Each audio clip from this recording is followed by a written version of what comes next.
Hey guys, today we'll be looking at fighters who have basically come up with their own fighting style. These are unorthodox styles that cause problems for many fighters, since they are never actually able to train for these guys since, well, there's nobody else that can do it like them, so they can't spar with them. Let's begin, but first give this video a like. It really helps with a like-loving slut that is the algorithm. Let's begin with Lyoto Machida, who has been able to be a complicated opponent for some of the best fighters, including Couture, Jones, Rua, and Rashad Evans. His style is very unique, as the basis is the Shotokan karate, but he has incorporated a ton of other disciplines, including Brazilian Jiu-Jitsu, wrestling, judo, and sumo.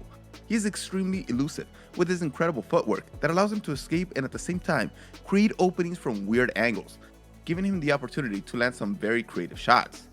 And of course, his kicks are legendary, getting a ton of kick knockouts in his career, like the crane kick against Randy Couture.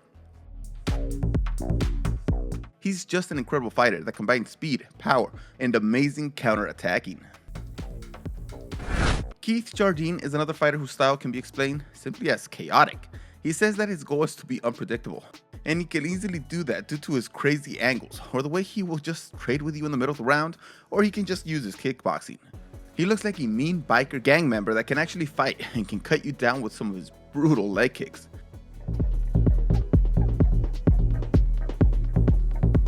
He can make any fight exciting just by the way he fights. He's not afraid to trade, and actually he looks like he really likes trading hard shots. Ovince Preux is, well, he's like the first and smaller version of Francis Ngannou. He has that throw caution to the wind style, where they just swing with crazy haymakers trying to catch you with their incredible power. He also throws punches from some crazy angles with his amazing counter-attacking prowess. But unlike Ngannou, OSP is very proficient on the ground, and he has mastered the Von Fluke choke. Learning those techniques. He's out. He has become so proficient at this submission that he has won 4 fights with it, and some people have actually called the move the Von Preux choke. He's just straight up power overload. Michel Pereira is unlike any other fighter I've ever seen. He has some crazy athleticism. He puts it on full display in his fights, jumping off the cage and just jumping on his opponents after doing a backflip.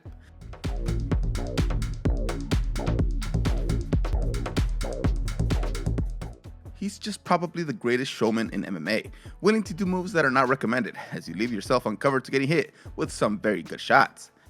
And on top of all these crazy striking moves that he can do, he can also take you to the ground and beat you with his Brazilian Jiu-Jitsu. Pereira is just pure excitement. If he's on the card, I'm tuning in, just to see what other crazy things he comes up with.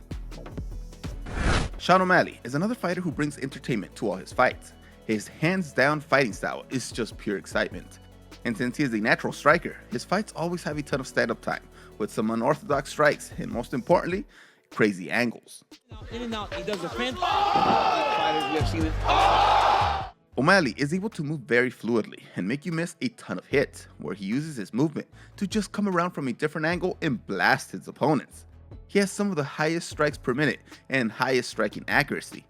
So that combined is just pure entertainment. Having a guy that can throw a ton and not miss, well, what more can you ask for? Now we have one of those compact, speedy, muscular guys that has some extreme athletic ability in Lorenz Larkin. This guy will throw anything that comes to his mind, and he has said that no matter how ridiculous a move looks, if he thinks it might work, he's just gonna try it.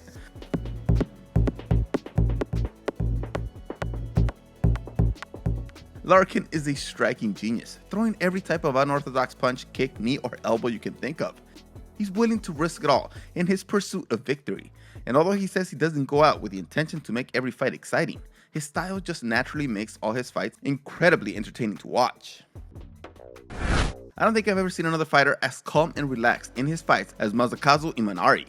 He's a submission specialist, winning a fight with 7 different types of submissions. His stand-up style is what is truly unorthodox most of the time. He just casually swings at you, then drops his hands, and before you know it, he has somehow taken your leg.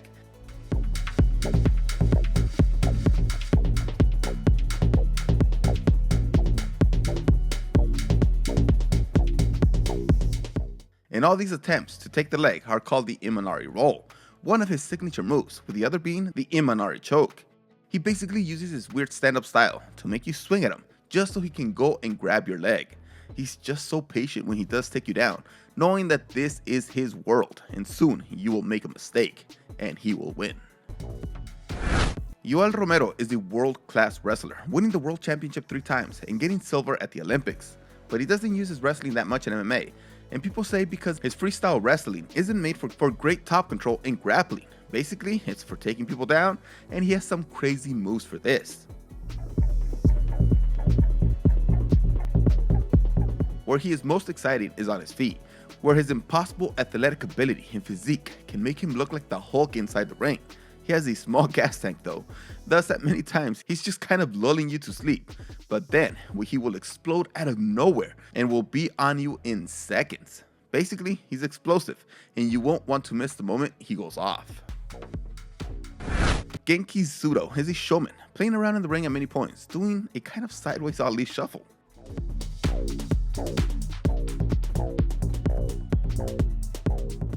He's even crazy enough to take on Butterbean, who outweighed him by a freaking ton, and winning that fight. He sometimes even comes at you with his back facing you, which must be annoying and frustrating.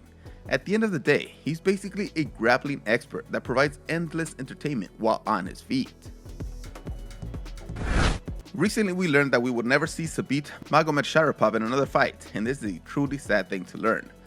Zabit was one of the most exciting fighters I have seen. He was able to submit his opponents with a ton of different submissions, but the most exciting aspect of his fighting style is his striking. Same knee bar rather. But this, Look at that. Oh, 60. He tried a ton of spinning moves. Basically, he threw anything that came to his mind. He was a great pressure fighter that could also counterattack with the very best of them. His grappling was elite, and his striking accuracy was also pretty insane. He was basically the complete package that could provide endless fun.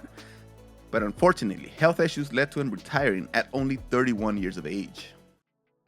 Let's be honest, these are the types of fighters who truly make MMA popular. Yes, you can have undefeated fighters like Khabib or the great current champion Adesanya, but too much ground time or not enough striking is kind of boring. Yes, these guys are great fighters, but you also need these exciting fighters on this list to provide the entertainment between the quiet masterpieces. Thanks for watching this video. I'll see you next time.